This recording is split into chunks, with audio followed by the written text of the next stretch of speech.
Bismillahirrahmanirrahim. Assalamualaikum warahmatullahi wabarakatuh.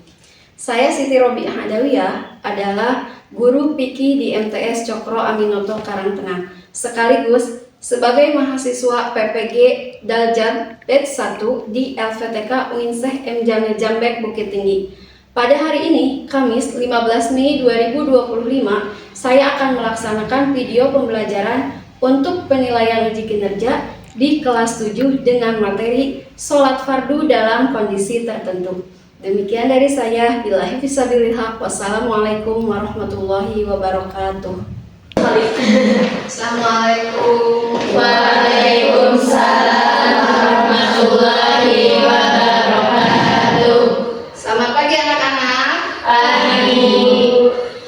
Bagaimana kabarnya kalian hari ini? Alhamdulillah, luar biasa. Allahu Akbar. Ya, sebelum memulai aktivitas belajar pagi ini, marilah kita bersama-sama membaca doa terlebih dahulu. Ayo, Silvi, silakan pimpin doanya.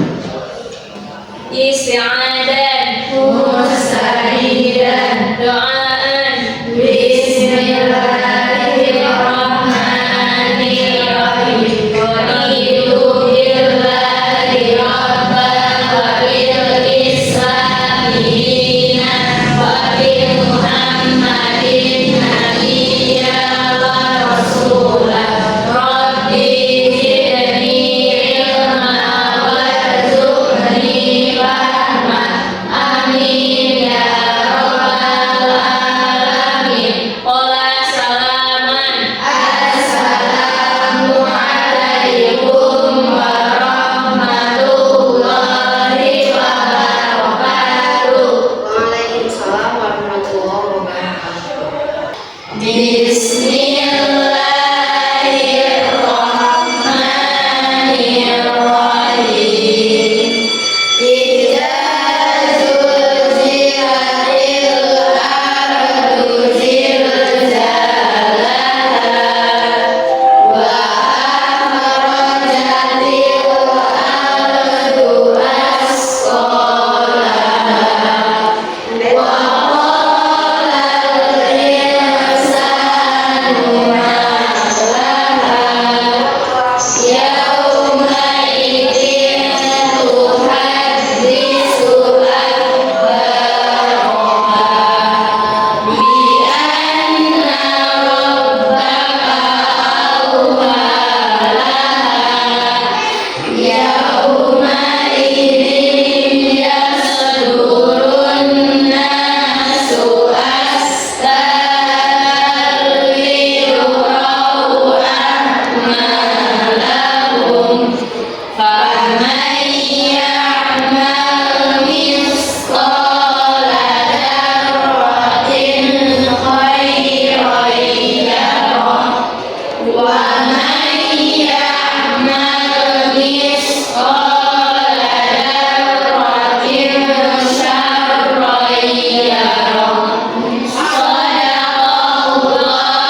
kita ice breaking dulu.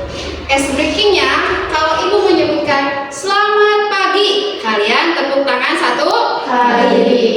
Kalau ibu menyebutkan selamat siang, kalian tepuk tangan 2 kali. Tapi kalau ibu nanti menyebutkan selamat malam, kalian tepuk tangan tapi tidak boleh bersuara karena malam-malam biasanya orang-orang tidur ya. Jadi siap. Kita coba dulu 1 kali. Selamat pagi, selamat siang, selamat malam, selamat pagi, selamat pagi, selamat siang, selamat pagi, selamat siang, selamat malam. Terima kasih.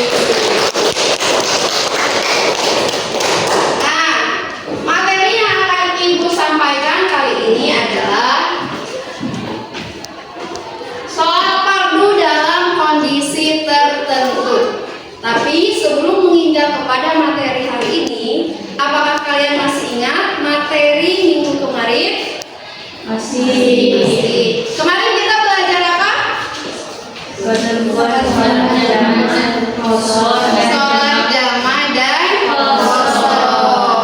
Ya, ada yang masih ingat apa pengertian dari sholat jamaah? Ya, silakan Dina. Sholat jamaah adalah mengerjakan sholat fardu dengan mengumpulkan 2 waktu sholat dalam 1 waktu. Ya, betul. Sholat jamaah ya, mengumpulkan 2 sholat fardu dalam 1 waktu. Apa saja sholat yang bisa dijamak? Ya, Alia, silakan. Zuhur, asar, maghrib, isya. Ya, zuhur dengan asar, maghrib dengan isya. Lalu selanjutnya, ada yang masih ingat syarat-syarat dari sholat jamaah? Ya, silakan ini. Perjalanan jauh kira-kira 81 km. Sholat yang dijamak adalah sholat tunai. Berniat jamak sebelum takbiratul ihram, dimulai dengan sholat yang pertama. Ya, terima kasih. Selanjutnya, ada yang masih ingat apa yang dimaksud dengan sholat qashar? Ya, silakan Silvi. Sholat dengan memendekkan jumlah rakaat yang semulanya 4 menjadi 2. Tepuk tangan. Nah, materi yang akan dibahas kali ini adalah sholat fardu dalam kondisi tertentu. Apa saja? Nanti kita lihat.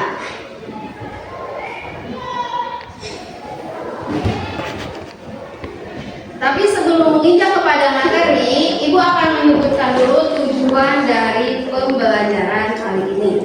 Yang pertama ialah menganalisis ketentuan sholat jamaah dan qashar sehingga kewajiban sholat dijalankan pada kondisi apapun dan dimanapun. Itu sudah dibahas. Selanjutnya, menganalisis ketentuan sholat dalam keadaan tertentu sehingga kewajiban ibadah dijalankan secara istiqomah pada kondisi apapun dan dimanapun.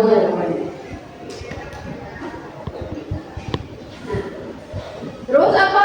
Pengertian sholat fardu dalam kondisi tertentu. Sholat fardu itu merupakan ibadah yang paling tinggi di derajatnya dibanding ibadah-ibadah lainnya. Begitu pula tingginya Allah mewajibkan bagi seluruh umat Islam itu yang sudah balik. Kita ya perempuan-perempuan ini sudah memasuki kebanyakan pada usia kelas 1 ini sudah memasuki usia baliknya. Di tengah kondisi apapun, sholat tetap menjadi kewajiban yang harus dipenuhi meskipun kondisinya dalam keadaan sulit dan juga darurat. Atau bisa diartikan bahwa sholat dalam kondisi tertentu itu ialah sholat dalam kondisi yang tidak wajar dengan cara-cara yang lebih luas, longgar dibanding dengan pelaksanaan sholat pada biasanya. Kalau misalnya ketika kita sholat, kita itu harus menghadap kiblat, berdiri. Nah, nanti ada keringanan-keringanan bagi orang-orang yang tidak bisa orang yang sakit. Ketika tidak mampu berdiri, dia bisa sholat dengan cara duduk. Atau misalnya ketika tidak mampu duduk pun, dia bisa melakukan sholat dengan cara berbalik. Ya, kalian sudah pada tahu. Lanjut. Dasar hukum dari pelaksanaannya itu yaitu terdapat dalam Al-Quran surat An-Nisa ayat 102 yang berbunyi A'udzubillahi minasyaitonirrajim wa idza kunta fihim faqamta lahumus sholata faltaqum ta'ifatum minhum ma'aka wal ya'khudhu aslihatahum fa idza sajadu falyakunu min waraikum wal ta'ti ta'ifatun ukhra lam yusallu falyusallu ma'aka wal ya'khudhu hidrahum wa aslihatahum wadzalladzina kafaru law takfuruna an aslihatikum wa amtiatikum fayaminuna 'alaikum mailatan wahidah wala junaha 'alaikum in kana bikum adab min makarin aw kuntum marda an tad'u aslihatakum wa khudhu hidrakum innahu 'inda lil kafirin 'adaban muhina. Jadi dasar hukumnya terdapat dalam surat An-Nisa ayat 102 dan juga hadis Nabi yang diriwayatkan oleh Daruqutni dan juga Hakim. Kondisi tertentu yang memperbolehkan pelaksanaan tata cara yang lebih luas dan longgar tidak hanya peperangan, sakit dan berada di atas perahu juga merupakan dua kondisi tertentu yang memperbolehkan sholat fardu lebih longgar pelaksanaannya, ya. Nah, diantaranya bahasan yang ketiga yaitu adalah tata cara sholat khauf dan tata caranya. Apakah kalian pernah mendengar apa yang dimaksud dengan sholat khauf? Ada yang pernah dengar tidak? Belum, baru mendengar kali ini, ya. Kita bahas. Sholat khauf adalah sholat yang dikerjakan dalam kondisi khawatir atau takut. Kalian pernah tidak merasa takut? Pernah. Biasanya kalian takutnya itu takut hantu, jin, setan, biasanya, ya. Ini bukan kondisi khawatir atau takut, tapi dalam keadaan saat sedang berperang. Contohnya misalnya saudara-saudara kita yang ada di Palestina. Mereka setiap hari kondisinya itu kondisi dalam keadaan berperang.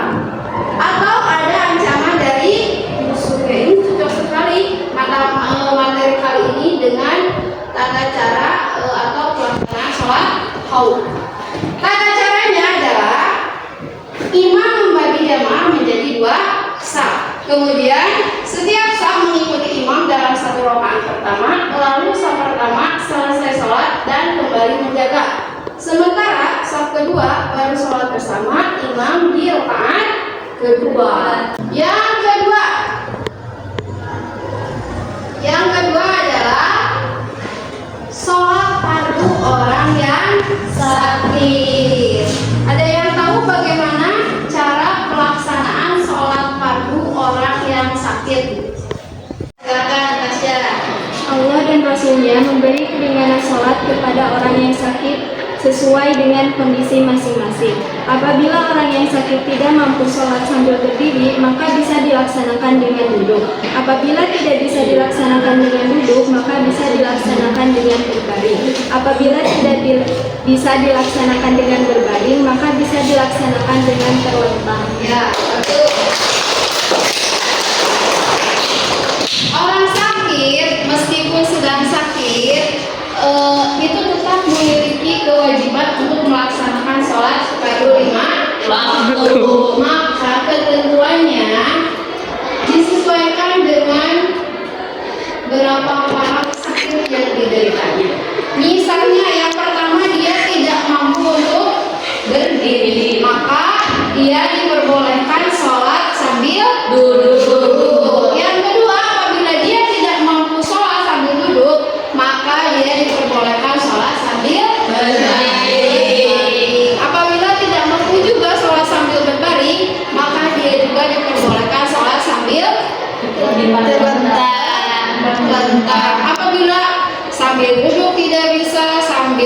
berbaring tidak bisa, sambil terlentang juga tidak bisa, maka dia bisa melaksanakan sholat dengan cara berdiri isyarah, dengan cara mengejekkan mata. Ya. Mau lihat tata caranya? Ini adalah contoh tata cara sholat sambil kalau Anda dalam posisi ingin sholat kebal, Anda bisa berdiri bukan dulu. Nggak bisa dulu, Anda juga dikumpulkan. Nah, sujudnya Anda dulu, tetap dalam keadaan dulu ya. Cuma bedanya, Anda akan sedikit membedakan ruku dan sujudnya. Allahu Akbar. Subhanallah,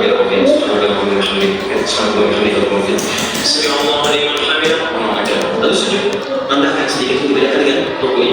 Allahu Akbar. Subhanallah, bedakan sih. Tapi kalau Anda masih mampu berdiri, cuma saat sujud itu kaki sakit atau lemah, maka saat berdiri tetap berdiri begini. Allahu Akbar berdiri.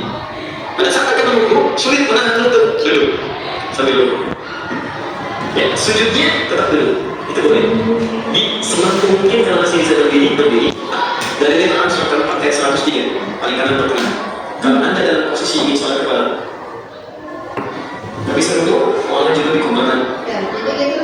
Jadi ketika masih mampu berdiri, misalnya seperti orang tua kita ya, masih mampu berdiri, maka dia niatnya itu niat sholat dalam keadaan berdiri. Lalu misalnya dicontohkan kalau lututnya sakit, maka dia bisa duduk atau ruku sambil melakukan duduk ya. Lanjut. Yang selanjutnya, fardu di atas kendaraan. Ada yang pernah melaksanakan sholat fardu di atas kendaraan? Belum. Tidak, karena zaman sekarang dengan kecanggihan teknologi, ketika kita sholat biasanya meskipun dalam perjalanan, ketika waktu sholat ya kita istirahat dulu di masjid. Tapi misalnya di mana kalau misalnya dalam keadaan darurat? Pada zaman dulu sholat dalam kendaraan itu biasanya dilaksanakan atau digunakan atau binatang yang sering digunakan zaman dahulu antaranya yaitu ada unta dan juga keledai.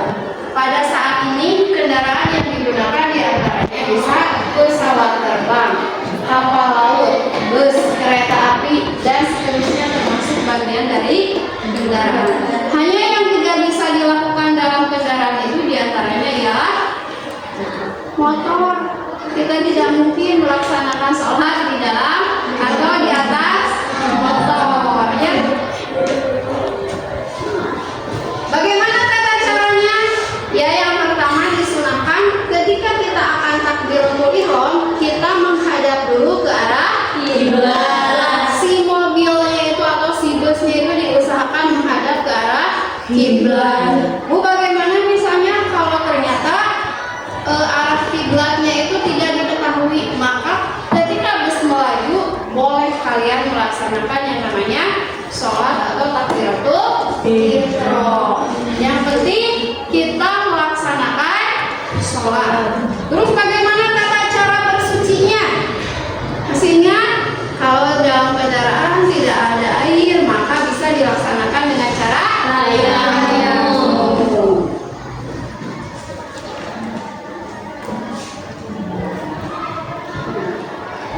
Terakhir, selain dari peperangan, sakit dan bepergian, sholat dalam kondisi tertentu juga dapat dipraktekkan bagi orang yang sedang berhadapan dengan bentuk-bentuk kejahatan.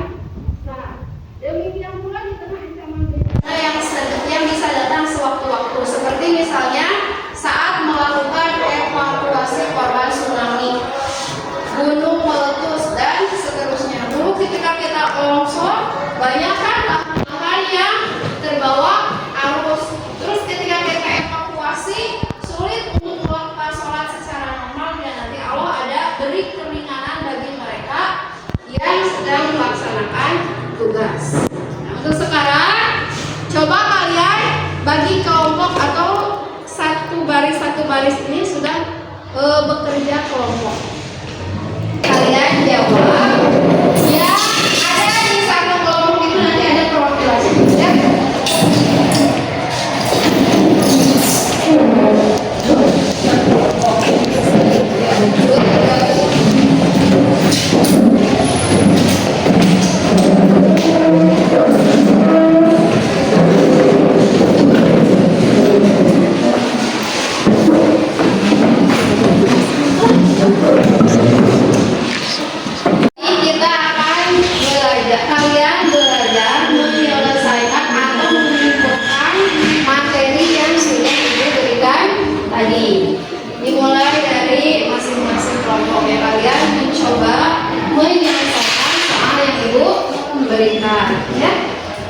bekerja sama dengan anggota berikutnya masing-masing atau dengan anggota kelompoknya. Nanti dari tiap kelompok harus ada perwakilan yang maju ke depan, ya. Disiapkan dari tiap kelompok yang maju ke depan, ya. Siap? Ya, sudah siap. Nanti kalau sudah siap, nah ibu beri waktu kalian sebanyak 15 menit untuk mendiskusikan pertanyaan yang ibu berikan dan juga nanti untuk mempresentasikan di depan untuk mempresentasikan hasil dari diskusi tiap kelompok. Silakan kelompok pertama. Sudah siap? Siap.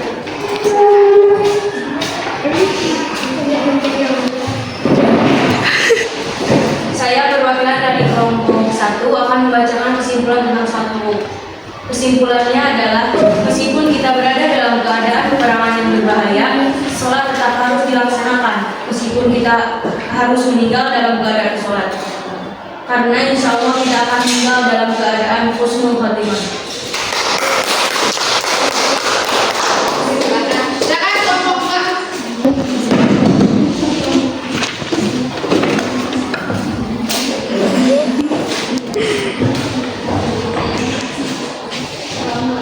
Assalamualaikum warahmatullahi wabarakatuh. Waalaikumsalam warahmatullahi wabarakatuh. Saya akan menyimpulkan hasil diskusi dari kelompok 2. Menurut kelompok kami, sholat dalam kendaraan adalah pada waktu takbiratul ihram diusahakan menghadap kiblat. Selanjutnya arah sholat mengikuti arah kendaraan. Sekian dari kelompok kami. Assalamualaikum warahmatullahi wabarakatuh. Waalaikumsalam. Selanjutnya kelompok ketiga.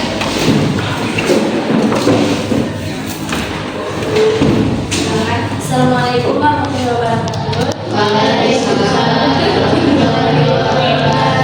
Saya perwakilan dari kelompok 3 ingin menyampaikan hasil diskusi. Assalamualaikum warahmatullahi wabarakatuh. Waalaikumsalam warahmatullahi wabarakatuh. Saya perwakilan dari kelompok 3 ingin menyampaikan hasil tentang sholat dalam keadaan sakit. Allah dan Rasulnya memberikan keringanan sholat kepada orang yang sakit sesuai dengan kondisinya masing-masing. Apabila orang yang sakit tidak mampu sambil berdiri, maka bisa dilaksanakan sambil duduk. Dan apabila tidak bisa dilaksanakan sambil duduk, bisa dilaksanakan sambil berbaring. Apabila tidak bisa dilaksanakan sambil berbaring, bisa juga dilaksanakan dengan terlentang. Wassalamualaikum warahmatullahi wabarakatuh. Waalaikumsalam. Terima kasih kepada kalian yang sudah mencoba maju ke depan untuk mempresentasikan hasil dari diskusi. Untuk selanjutnya, siapkan kertas 2 lembar untuk menjawab soal-soal asesmen yang sudah ibu berikan. Nanti ibu beri waktu 5 menit, sesudah itu kalian kumpulkan ya.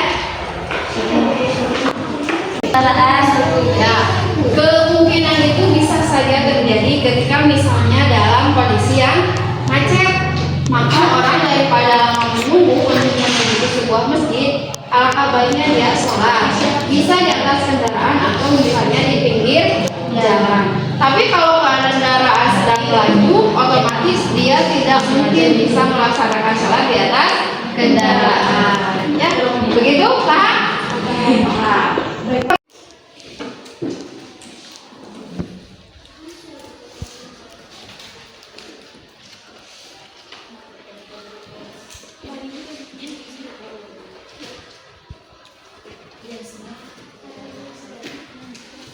Ibu akan bertanya dulu kepada kalian tentang materi yang sudah tadi diajarkan, yaitu bagaimanakah menurut kalian pelajaran yang paling sulit dari yang tadi dipelajari? Sholat. Kenapa? Tidak pernah mengalami sholat dalam keadaan tanpa wudhu. Tapi seandainya nanti ketika kalian berada dalam kondisi atau ancaman musuh atau ancaman perang, ya, maka boleh melaksanakan tata cara sholat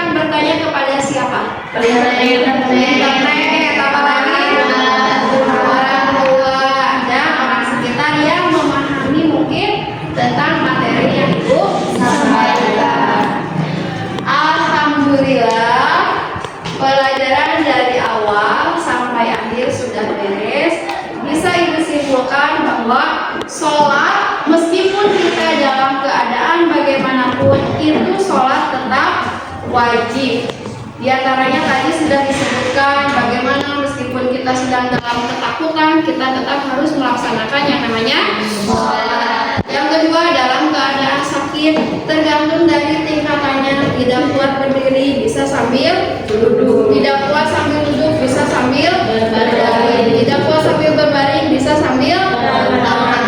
Atau misalnya tidak kuat, maka bisa menggunakan isyarat. Yang terakhir, tadi sholat dalam kendaraan. Bisa disimpulkan bahwa intinya ketika sholat dalam kendaraan, kita yang diutamakan yaitu pada saat takbiratul ihram itu kita diusahakan menghadap ke arah kiblat. Tetapi kalau tidak mampu, maka mengikuti alur dari kendaraan tersebut. Itulah mungkin kesimpulan dari pelajaran yang sudah Ibu sampaikan. Terima kasih sudah belajar dengan semangat hari ini. Marilah kita baca doa bersama-sama.